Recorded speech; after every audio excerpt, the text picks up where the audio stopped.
Good afternoon. Welcome to the Long Live Third Parties podcast. Free Press Media Press Inc., a third party books publisher, sponsors this podcast. I'm Andrew Bouchard. Today I read Independent Party of Florida versus Secretary, Florida 967 F3D 1277, Court of Appeals, 11th Circuit, 2020. Friends, if you're interested in politics, Florida, and or Florida politics, you've come to the right place, because we're going to talk about Florida politics today. This case involves not only the Independent Party of Florida, which we discussed when reading the citation of the case, but also the Party for Socialism and Liberation. Any of you from Florida who have voted for the Independent Party of Florida, shout out right now to you. Any of you out there voted for the Party of Socialism and Liberation? I want to hear you proclaim you did if you did. These are solid third parties. So what happened here? The decision says, quote, "This appeal requires us to decide whether Florida ballot access law for presidential elections complies with the United States Constitution," end quote. We've been discussing ballot access laws in these cases in these podcasts. And it seems like every state has a little different way of setting up their ballot access laws. So we're going to talk about how Florida does that today. So they, in this decision, talk about how there's two ways you can get on the ballot in Florida if you're not one of the two parties. One way is getting at least 1% of the signatures, or the second way is to be a part of a national party that qualifies. As the decision says, quote, "The Independent Party of Florida and the Party for Socialism and Liberation seek to place their presidential candidates on the ballot in Florida without satisfying either requirement. The district court denied their motion for a preliminary injunction against the enforcement of these requirements," end quote. At this point, what do you think, friends? Do you think they should be allowed on the ballot without satisfying either requirements? Do you think there's other reasons to allow them on the ballot? Let me know. One issue they talk about here is the issue of standing. They say the Party for Socialism and Liberation has standing. That's one section that says, A, the Party for Socialism and Liberation has standing. They say that because they did already select candidates.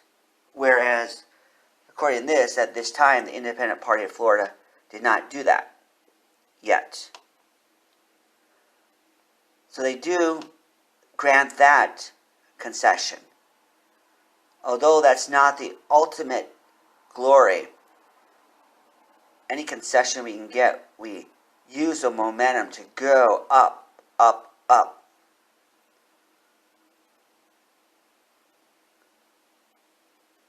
They also mention in Florida, they had this law which charged money, 10 cents to be exact, each signature for these ballot access attempts. What do you think about that? Do you think that's fair? I don't like that, because when they did the math of how many signatures they require, that's going to be a lot of money. 10 cents for each signature, that means every 10 signatures you pay $1.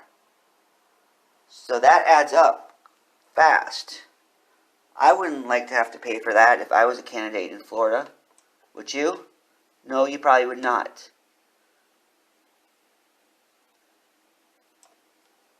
Now, they did change that law according to this. It says that the state has a possibility where you don't have to pay if you can show you can't afford it. So, it still looks like it would apply to most people. I don't know specifically what that would be. Maybe some other time we can discuss some of these laws like this one. We'll see. We'll see. We can look at the law like we did in our podcast of obscenity law. We have been looking at laws on the books in addition to how they're mentioned in the court cases. So we'll think about that, friends.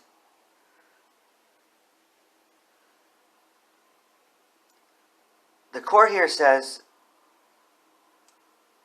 that it doesn't matter about this requirement because it doesn't mean they discriminate against third parties.